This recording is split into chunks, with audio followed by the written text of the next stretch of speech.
نحمده ونصلي على رسوله الکریم اما بعد۔ ترجمے والے قرآن پاک کا صفحہ نمبر 964، 26واں پارہ سورہ حجرات، دوسرا رکوع، آیت نمبر 13 اور 14۔ اعوذ باللہ من الشیطان الرجیم، بسم اللہ الرحمن الرحیم۔ یا ایہا الناس انا خلقناکم من ذکر وانثی وجعلناکم شعوبا وقبائل لتعارفوا ان اکرمکم عند اللہ اتقاکم ان اللہ علیم خبیر۔ قالت الاعراب آمنا قل لم تؤمنوا ولكن قولوا اسلمنا ولما يدخل الإيمان في قلوبكم وَإِن تُطِيعُوا اللَّهَ وَرَسُولَهُ لَا يَلِتْكُم مِّنْ أَعْمَالِكُمْ شَيْئًا إِنَّ اللَّهَ غَفُورٌ رَّحِيمٌ۔ صدق اللہ العظیم۔ اس سورت کا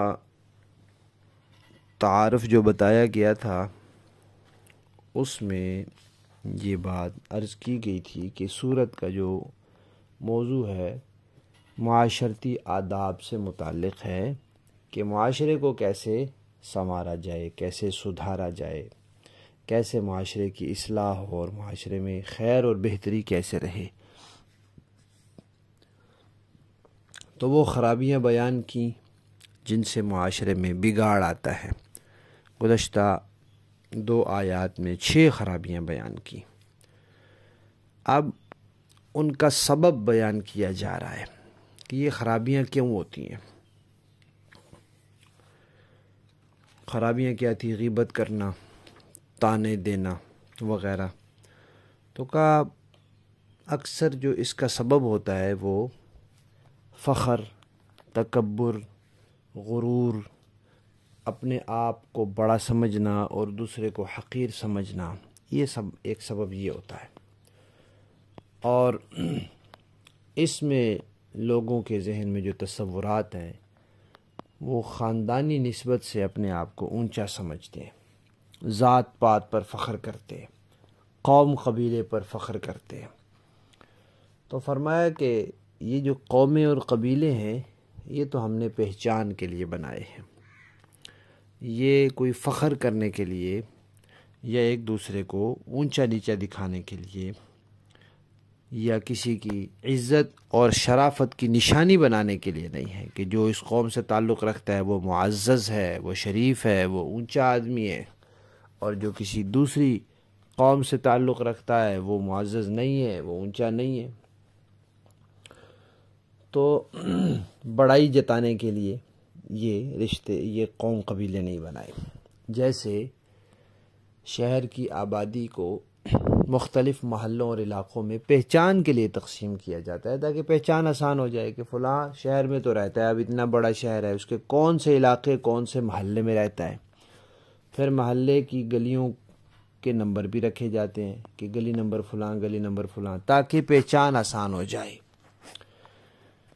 تو انسانوں کے اندر جو اللہ تعالیٰ نے قوم قبیلے بنائے ہیں، کوئی سید ہے اور کوئی موچی نائی ہے، کوئی پٹھان ہے، کوئی آوان ہے، مختلف قوم قبیلے ہیں۔ تو یہ پہچان کے لیے ہیں، یہ بڑائی اور شرافت کا معیار نہیں ہے۔ بڑائی، شرافت اور عزت کا معیار جو اللہ تعالیٰ کے ہاں ہے وہ تقویٰ ہے، ایمان اور تقویٰ۔ جو ایمان اور تقوی میں جتنا کامل ہے وہ اللہ کے ہاں اس کا اتنا بڑا مقام ہے، اتنا اونچا مقام ہے، اتنا ہی وہ معزز ہے۔ اور جو ایمان تقوی میں جتنا کمزور ہے، جتنا پیچھے ہے، جتنا دور ہے، اتنا ہی وہ مقام اس کا نیچا ہے۔ تو تقوی اور ایمان یہ معیار ہے، ذات پات یہ معیار نہیں ہے۔ اور جب تقوی دل میں آ جاتا ہے تو انسان دوسروں کو حقیر نہیں سمجھتا۔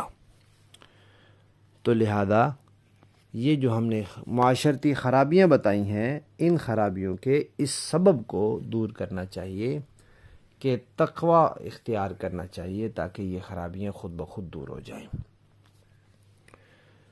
اور تقوی کیونکہ دل کی چیز ہے، اور یہ اللہ کو پتہ ہے کہ کون کتنا متقی ہے، لہذا اپنے آپ کو خود متقی نہیں سمجھنا چاہیے۔ تو جب خود کو کوئی متقی سمجھے گا نہیں تو پھر اپنے آپ کو کسی سے بہتر بھی نہیں سمجھے گا۔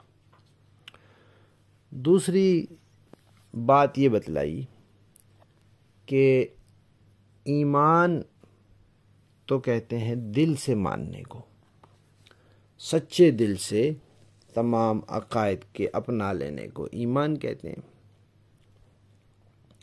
اب اگر کوئی سچے دل سے ایمان نہ لائے اور دنیاوی مفاد کی خاطر زبان سے کلمہ پڑھ لے تو وہ پھر ان خرابیوں کے پرواہ نہیں کرے گا، کیونکہ وہ دل سے تو مسلمان ہوا نہیں، ایمان لایا نہیں، ثواب کی امید نہیں، تو غیبت ہے اور تانے دینا ہے اور برے برے القاب سے پکارنا ہے اور اس طرح کے کام کرنا ہے، تو ان خرابیوں سے کیسے بچے گا؟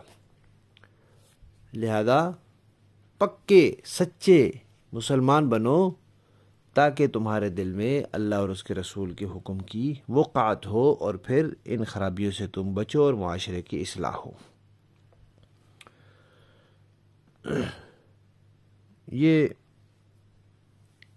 آیات تو ایک مخصوص صورتحال میں نازل ہوئی تھیں۔ ایک مرتبہ قحط کا دور تھا، تو ایک قبیلہ تھا عرب میں بنو اسد، اس کے کچھ لوگ مدینہ آئے۔ اب انہوں نے کہا کہ یہاں ایمان والے جو ہیں ان کو صدقات زکوٰۃ دیے جاتے ہیں۔ اب ظاہر بات ہے زکوٰۃ جو ہے مومن کو دی جاتی ہے، غیر مومن کو نہیں دی جا سکتی۔ تو انہوں نے کہا اب ہم مال اور زکوٰۃ اور صدقے وصول کرنے کے لیے اپنے اسلام کا اظہار کر دیتے، زبان سے کلمہ پڑھ لیتے۔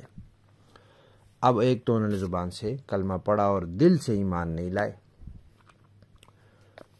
پھر جب دل سے ایمان نہیں لائے تو ان کو اس میں کوئی دلچسپی بھی نہیں تھی کہ اسلامی احکامات کیا ہیں، اسلام کے عقائد کیا ہیں، آداب کیا ہیں، ہم نے ان کے مطابق زندگی گزارنی ہے، ان کو اس سے کوئی دلچسپی نہیں تھی، ان کو تو مال سے دلچسپی تھی۔ پھر انہوں نے اسلامی آداب اور احکام کا خیال نہیں رکھا۔ اسلام تو سکھاتا ہے کسی کو ایذا نہ پہنچاؤ، گندگی نہ پھیلاؤ، انہوں نے ان کا خیال نہیں رکھا اور مدینہ کی گلیوں میں گندگی پھیلائی اور لوگوں کو ایذائیں پہنچائی، تو اللہ تعالیٰ نے اس پر آیات نازل کی۔ اسی طرح وہ نبی پاک صلی اللہ علیہ وسلم پر جا کے احسان جتلاتے تھے، کہتے تھے فلاں قبیلے والا ہے نا، وہ مسلمان ہوئے ہیں لیکن لڑائی کے بعد آپ نے ان سے لڑائی کی ہے، انہوں نے آپ سے لڑائی کی ہے، ہمارا قبیلہ بغیر کسی لڑائی کے آ کے مسلمان ہوئے، لہذا ہمارا زیادہ خیال رکھا جائے۔ مقصد ہوتا تھا کہ ہمیں زیادہ صدقہ زکوٰۃ دیا جائے، تو وہ آئے اس لیے تھے۔ تو اللہ تعالیٰ نے فرما دیا کہ آپ ان سے کہیں، یہ جو دیہاتی لوگ آئے ہیں، یہ فلاں قوم قبیلے کے، ان سے آپ کہیں کہ یہ کہتے ہیں آمنا ہم ایمان لائے، تم یہ نہ کہو ہم ایمان لائے، تم کہو بس اسلمنا، ہم نے اسلام کا اظہار کیا ہے، ہم نے ہتھیار ڈالے ہیں، مقابلہ نہیں کیا، لیکن ایمان تمہارے دلوں میں ابھی داخل نہیں ہوا، لیکن ابھی توبہ کا دروازہ کھلا ہے، ابھی ایمان لانے کا دروازہ کھلا ہے، اگر اللہ اور اس کے رسول کی سچے دل سے اطاعت کر لو تو اللہ تعالیٰ تمہارے اعمال میں کوئی کمی نہیں کریں گے اور اللہ تعالیٰ بخش دیں گے، اور پہلے جو کچھ تم نے کیا ہے وہ معاف ہو جائے گا۔ لفظی معنی دیکھیے، یا ایھا الناس، انسانوں، انا بے شک ہم نے خلقناکم تمہیں پیدا کیا، من ذکر و انثی ایک مرد سے اور ایک عورت سے، وجعلناکم اور ہم نے بنایا تمہیں، شعوباً قبیلوں میں، و قبائل اور خاندانوں میں، لتعارفوا تاکہ تم ایک دوسرے کی پہچان کرو، ان بے شک اکرمکم تم میں سے زیادہ معزز عند اللہ اللہ کے ہاں اتقاکم جو تم میں سے زیادہ تقوی والا ہے، ان اللہ بے شک اللہ تعالی علیم جاننے والے ہیں، خبیر خبر رکھنے والے ہیں۔ قالت الاعراب کہا دیہاتیوں نے، آمنا ہم ایمان لے آئے، قل آپ فرما دیجئے لم تؤمنو تم ایمان نہیں لائے، ولیکن لیکن قولو تم کہو اسلمنا ہم اسلام لے آئے ہیں، ہم نے ہتھیار ڈال دیے ہیں، ولما اور ابھی نہیں یدخل داخل ہوا الایمان ایمان فی قلوبکم تمہارے دلوں میں، وَإِن تُطِيعُوا اور اگر تم کہنا مانو اطاعت کرو اللہ کی ورسولہ اور اس کے رسول کی، لا یلتکم تو نہیں کمی کرے گا وہ، من اعمالکم تمہارے اعمال میں سے شیئن کچھ بھی، ان اللہ بے شک اللہ تعالی غفور بخشنے والے ہیں، رحیم رحم فرمانے والے ہیں۔ با محاورہ دیکھیں جی، یا ایہا الناس انا خلقناکم من ذکر وانثى وجعلناکم شعوبا وقبائل لتعارفوا، اے لوگو حقیقت یہ ہے کہ ہم نے تم سب کو ایک مرد اور ایک عورت سے پیدا کیا ہے اور تمہیں مختلف قوموں اور خاندانوں میں اس لیے تقسیم کیا ہے تاکہ تم ایک دوسرے کی پہچان کر سکو۔ ان اکرمکم عند اللہ اتقاکم در حقیقت اللہ کے نزدیک تم میں سب سے زیادہ عزت والا وہ ہے جو تم میں سب سے زیادہ متقی ہو، ان اللہ علیم خبیر یقین رکھو کہ اللہ سب کچھ جاننے والا ہر چیز سے باخبر ہے۔